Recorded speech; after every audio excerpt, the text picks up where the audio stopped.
Merci balandinyo social du Congo isengozali ya kutana bino na mokolo alelo bino oyo bopesa biso confiance bino oyo bozo ko encourager biso bino pe oyo bozo pesa biso ba conseil pour que no bitumba oyo to bandaki nango et botambuma malonga. Merci pour na ba conseil na bino bandeko ya diaspora bozo sunga biso na ba conseil parce que na minute oyo boye toza na besoin na kati ya coalition na biso lamuka na kati ya bitumba oyo toza nango ya résistance makambo etambola lolenge et sengeli dina za koyebisa bino aboye semaine passée ba autorité na biso ba kutanaki pona ko luka terrain d'entente pona ko luka kimia parce que semaine oyo le kanaki boyebaki batation ezalaki de part et d'autre mais je crois na boanya ya mwana mboka Martin Fayulu na boanya ya mwana mboka Adolphe Mozitu na CG na biso Blacham Ngomba CG de Vos na bakulutu na biso Impresse Penge bakutanaki pona kosola pona ko luka terrain d'entente pona makambo oyo boye ezalaki ko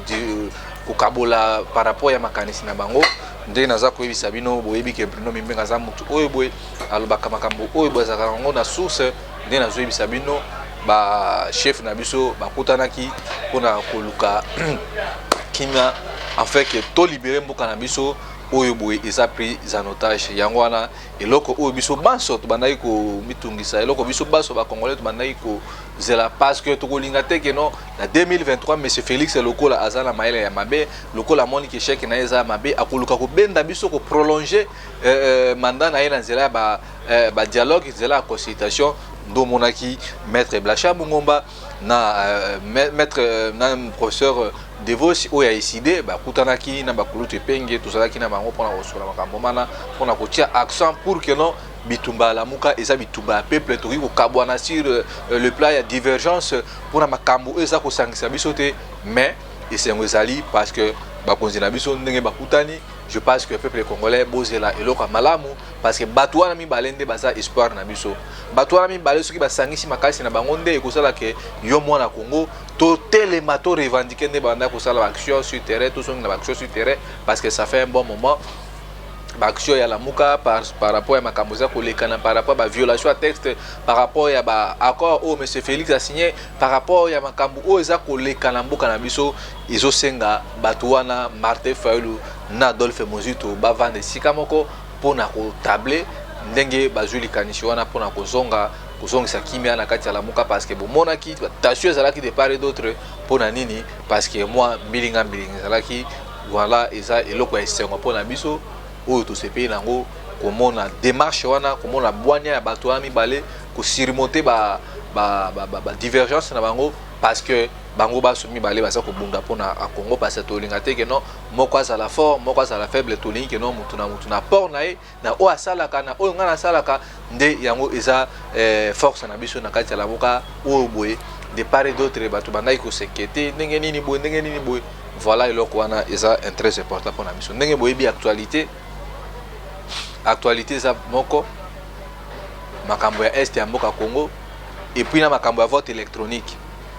makambo ya vote électronique to tambolaka yango na mikolo eleki nga na baninga na ngai en 2018 soki bozo se rappeler les sous to tambolaki pona koloba non na vote électronique eza po tricherie comme mabiso wapi na kimoyibi ya volonté ya peuple yango wana tozo bengisa ba congolais que boyeba yango élection batu oyo boye bazo meka bino peuple congolais po baluka bayiba lisusu volonté na bino batu oyo bo bamoni ke ba échouer balingi batia vote électronique machine électronique en quelque temps mais soki na kikoloba pour que bakende ba nommer ba député na bango mais tant Bruno Mimbenga mbondeli mboka na bisaki bino ke no élection ko sale maté parce que nanga nenga zawana aza na ba moyete na gouvernement na bango oyo boy ba travailler mais bakoki ko organiser ba élection te bokanga lelo dato na zolo ba awa parce que bande ko belé na bisaki bino botika makambo to kene élection seule solution parce que to moni totali mbongo enrôlement tapo batinda ba témoin na ba centre ba formateur et qu'on attend ndomoni lelo oyo boda le jours à venir peuple congolais boye ba ngo ke Félix Tshisekedi dezo mema biso na nzela ya glissement ndomoni ba leader na biso mibale ya lamuka o bazo bunda pona intérêt à mwana Congo o bazo bunda pona élection pour que tout soit ba kambia malonga balobi te Fayulu Mozito yakananu totala no makambo mboka oyo boye na lolenge ezokende mabe yango wana bomoni tango biso tozo ganga awa boye biso toza ba garder du temple toza kotalisa bino que nzela oyo boye eza mabe nzela oyo boye eza mabe na minute oyo boye botala lisusu likambo o bayeli biso bazomeka est-ce que tomeka na glissement ou bien tomeka na vote électronique soki ke toke na glissement te tosia élection ya vote électronique oyo déjà bakotripote bato na bango ndenge Kabila asalaka donc tala schéma donc o Félix alinga mema biso yango nga nalobi te etake mobundeli ya mboka tokosala baaction mpona kodénoncer mpona koloba ke non Félix soki élection eza na 2023 te Félix ekomona ya kokende tokolinga te tomona glissement ou bien tomona quelconque dialogue oyo boye bakoya kokabola baposte oyo bakoya mpona kozwa babiloko na bango oyo boye baza kosala mpona peuple congolais ke non peuple congolais a continuer toujours kodemere na molili peuple congolais akoma esclave ya barwandais akoma esclave ya balibanais consort tala niveau ya escroquerie ya bato bazokamba biso bayebisaki biso awa na gouvernement na bango ke kompagnie ya rwandais bakangi yango kompagnie ya rwandais bakati barelation maintenant nazoyebisa bino awa bana Congo bandeko na ngai bakongolais bakinois bakinoise bandeko na ngai Équateur pilipili libende bandeko na ngai ya lushi bandeko na ngai ya kabeya kamwanga bapangi na muya luzolo kompagnie ya rwandais ekomi kosala transit na bango botala politique ya Félix ya lokuta qui peut croire na Félix makambo obo Félix akomema na mboka kaka banyoba bafatiga mutu bazo croire na makambo Félix akoyebisa bango ndo mona ngana waloba awa oh no yo prinoyo olingi kaka koloba makambo oyo boy makambo mokozi mboka akosala yo mona na omona eloko ni Félix akosala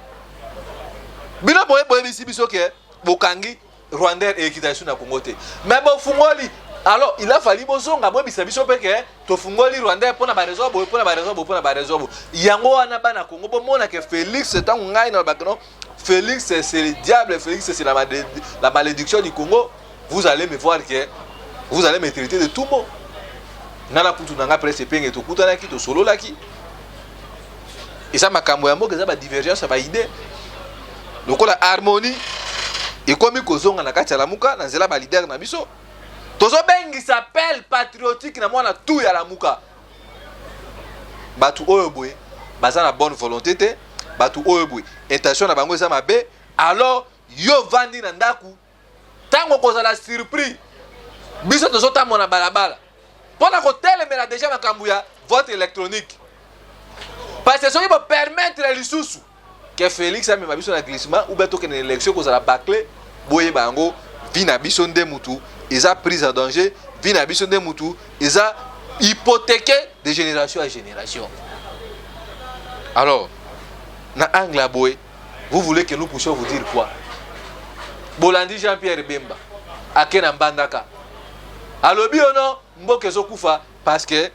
batu bazoyi bambongo mais batu bazoyi bambongo yoza na kati ya union sacrée bozo gérer siko banani yango bazoyi bambongo pourquoi ne pas ko interpeller batu wana ou bien justice ça musana yango lokwa lelo nde tomoni mbongo na biso ya ram ezongi te mbongo na biso ya procès en 100 jours ezongi te et puis batu wana bazui courage ya kotambola bakinoa pe lokola baza batu oyo boye compliqué ba jeune bazolanda batu oyo boye bayibi mbongo ya peuple congolais batu oyo bazwaki mbongo ya opération 100 jours bangwana bazotambola oyo peuple ya jeune ndenge nini les voleurs circulent librement ba détourner ba bimi na prison alors na angle boy tangu ngai nazo mobiliser ba maman lobi tozaki na activité na bango na ba jeune plus de 1000 maman bayaki na talisaki bango que non élection sa priorité na Congo te il faut tokene na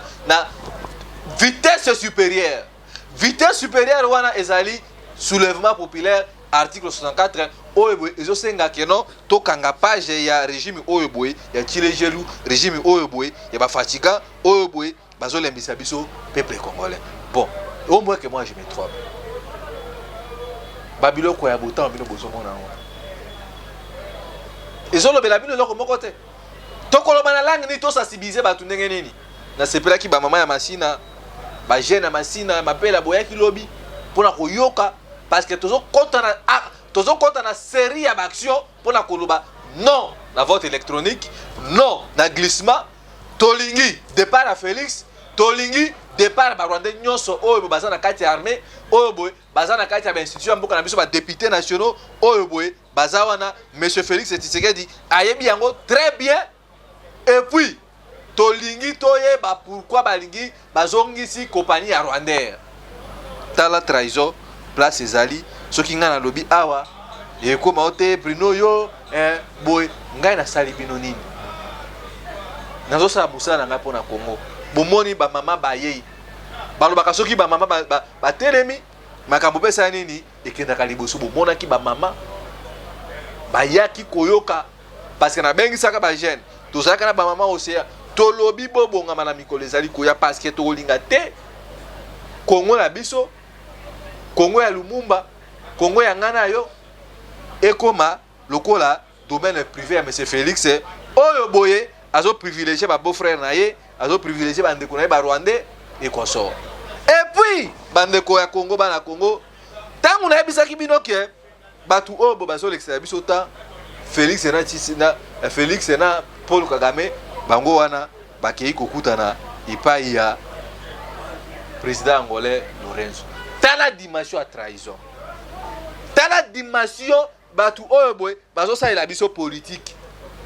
ba autorité congolaise bakendaki na butu ya dimanche bakutaki na Paul Kagame parce que Paul Kagame akomi kotia bango pression vis-à-vis ya bakor oyo boy bayokanaki yango nga na mituni tangu monsieur Félix azopesa priorité na yeko kende kokuta na Paul Kagame priorité ya bana Congo eza place nini le quoi la monaki lobi moi libulu moko za na marché liberté wana na pavé moko moto esika Félix pezui na yeba tu amemi bango o bake ko inaugurer libulu wana tokomona makambo be na Congo quand d'autres présidents d'Afrique réfléchissent pour na 2030 ko za ndenge nini Félix Tshilombo mazo réfléchir ndenge nini akomema batu na glissement ndenge nini akobenga ba leader politique po bakende ko kabola nini mikate po na ko kabola gato yango wana ngai na za lokola éclairer mona Congo na zo fungola bino miso to telema batu oyo bo photo bare ba monzela bomoni ta o balobaka no caméra za na rôle la monena ko jouer parce que Félix ayebi ke azana makukite azana mosolote pona ko organiser ma ponami ou bien pona ko tika ebonga ya mutu amboka parce que tosali kosake 4 ans 5 ans yango tozokende Félix lelo kwa malunga azali emonani na miso bato te tala dimension ya trahison esengola ngeza ke ba leader ala muka bakomi basololaki pona kotalisa bino intérêt na bino mais bango basololi biso peuple congolais faut telema sima na bango parce que bango nde mutu baza ko incarner biso nzera bango nde musu baza lokola mwinda na biso parce que tango bino bozolo bana biso boyeba ke soki foyo azali te soki mozito azali te biso pe a toza na kati ya mboka toza na kati tozo vivre tozo na makasi tango tozo mona aba papa na biso bazali baza na boboko bazoyokana pona koluka nini courant transport bakambo changer ba Rwandais il faut to sana bango guerre il faut kotonga bi il faut ko futa soda voilà esengona ngai lelo na lala ki pongi ya dimanche ta on ok eloko oyo boy ça nga plaisir que non ba leader ya lamuka batali intérêt général ya peuple liboso yango wana mwana Congo nazali mobundeli mboka Bruno Mimbenga notre souci serait que Félix akende yena batuna nyoso bayaki ba Rwanda bayaki kwa envahir mboka na biso parce que déjà natali sibino que non mbongo ya organiser élection zalité ya mwana bazomeka bazosala ballon d'essai balobi teto mekananu soki ko simba to meka baona zela ya vote électronique tangu yozo zala na kati ya distraction tangu yozo zala distraire makambo ya mboka makambo ya kobundela Congo makambo ya politique alors okozala surpris na lolenge oyo boy monsieur Félix azomemela biso makambo ya mboka yango tant que passionné amoureux na yoka ba conseil na bino balanzi ya Océan du Congo obo benga kanga na privé pona kopesa ndeko Bruno tala sika oyo boy tala sika oyo boye stratégie boye yango eza pe makasi na biso yango peut-être eza pe keno bisika oyo biso toyebaki te na nzela na bino balandi ya Océan du Congo bozosunga biso pe keno Bruno na minute oyo boye tala makambo ezolekana na kati ya mboka ndenge pe biso tozo koyebisa bino tozo sensibiliser parce que lobby ba mama bayaki ba jeune plus de 1000 personnes pour talisa bango déjà que bozala ozage parce que tokolinga te tokende na glissement Félix Azek ake okuta na Paul Kagame na Angola pona koluka ndenge ni ya ko créer lisusu instabilité na est ya mboka Congo pour ekoma prétexte que ceux qui t'organiser ki ba élection te parce que insécurité sera qui na mboka. Mais nani mutu a créé insécurité wana? C'est Félix qui a créé tout ça. Nani mutu a créé ba kamona? Félix mutu azoka na ko négocier na ba rebelle. O baza na kati ya union sacrée ba 1-23. Alors bino siko bolingi toyebisa bino na monoko nini popo comprendre biso parce que tangu nga nazoloba tana lobi que non conseil de kobeta te le 30 juin bomona ki ndenge babimisi ba policier bakangi Kasavu Mobimba victoire ba char de combat pona nini ba yoki ke Bruno Mimbenga alobi à côté le mena conseil et puis to bimaki nde bomona ki na ba ibilingi peut-être ba chaîne à télévision oyo boy eza ya pouvoir ba linga ko lakisa yango te. Bino bazo bet sa concert mais boye na ba char de combat minduki lokola toza na est tandis que toza na besoin minduki wana mobimisa ki biso le 30 juin. Botinda ngo ke na est. Ba Rwanda bino bozo kanga bango, bozo lakisa biso na bango. Poto sa na bango nini?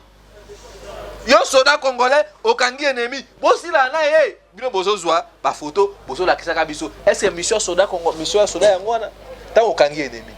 O ebi kazo agresser biso. Alors moi je lance cet appel patriotique na ba Congolais nyonso ba leader à la muka ba zongisi bo confiance na bango ba kutana ki ba solo laki et tozo kota na série ba activité ba action parce que biso tozo bengisa banda kala bande ko boyebinga moi je prônais toujours la paix entre ba leader na biso na kati ya la muka et c'est ngozali lelo ke ba komi ko solo là et puis dans les jours à venir ba ko se prononcer pour na avenir ya la muka. Yango na bengi sur moi na Congo. Tala dimension Félix Azo Mekabiso Azo provoqué, c'est une provocation pour moi. À lobby token na vote électronique Azo ta la réaction. Ce qui vote électronique token na dialogue. Alors moi je vous mets à défi. Moi je vous remets à cause parce que Bomoni président Kamera Bimi aye po okoya misala na babiloko na wana ba dribblage pour na okende ko luka usangisa ba leader pour que non token na glissement o boy élection peut-être la conditionnelle et que ça est en 2028. Donc selon moi 2023 et comme en 2022 Félix a reçu 10 ans tandis que dans 5 ans dans sali et là comme alonge zati. Il y a on a bien bino na vigilance to fungola miso bo soutenir le combat au ya résistance. To simba na maboko bande konanga Lubumbashi. Bande konanga ya bandu. Bande konanga ba congolais. Félix a zolinga tricher l'élection. Félix Azolinga me mambuka na glissement. Alors ceux qui toza na carte de distraction parce que c'est le moment bokolo baké Bruno Mimbenga alobaki te. Mais yango ebonga na bendi biso matoi na yebisi bino déjà que non batu oyo boy maire na bango zali mabe Félix akokuta na président angolais na président rwandais pour ba pesa stratégie na bango za nini aya azo batu banso bakende na gouvernement ya coalition nationale. Yango wana loko to yedo so wana bino longo wana makambozo le kanambuka Congo na bengisi yo pour participer je crois tous ans na mois de juillet début to sera ba mama Océan bandeko Lumumba pour la date o botu tambola uzongela lisusu seni pour la koyebisa bino ke non ba voiture na bino bozo linga bosala iza na nzela te biso to lingi coûte que coûte Félix Ifakine. Élection ou pas élection Félix Ifakine. Yango wana numéro ezali. So zambano ani mboso pona kolanda ngai. Kombo na ngai za résistant Bruno Mimbenga na za moko na kati ya lamuka. Zo bunda bitumba o boy ba leader na biso ba vanda ki ba soyi ba tali terrain ya mboka ba longoli ba bokese na bango ya bakanisi ba lobite tota na mboka zo kene ndenge nini. Soki zambana o ya boso ko landa ngai émission o boy. Kombo na ngai za Bruno Mimbenga. Obundeli ya Congo numéro ezali wana. Plus 243 81 73 11 702 plus 243 81 73 11 702 okoki kobenga likanisi na bandeko ozobenga biso pona kopesa conseil. Merci na bino, merci na ba mama nyonso oyo bobengaki ngai mpona kopesa conseil mpona kotalisa biso ndenge nini tokobunda bitumba baconseil na bino tozwi yango en considération biso toza na besoin moko erenye na kati ya lamuka pour que toyeba koganye ensemble parce que na bokabwani tokotikalaka jamais koganye sinon ezoprofite na bato oyo boye alors biso peuple congolais il faut soutenir ba leader na biso to pousser bango to telemela même bango que muto omeka kokabwana nde batikali bango mibale peuple mokonzi alakela ye mabe ya lelo na suki awa boye nde na bisa bino toujours liboka pilipili esila so na mokolo moko te benga na plus 243 81 73 11 702 wana nde okozwa ngai okokomela ngai tokosolola tokopesa makanisi bastratégie mpona action oyo boye eza projecté dans les jours à venir. Matondo, Ingeta, Ingeta, Ingeta.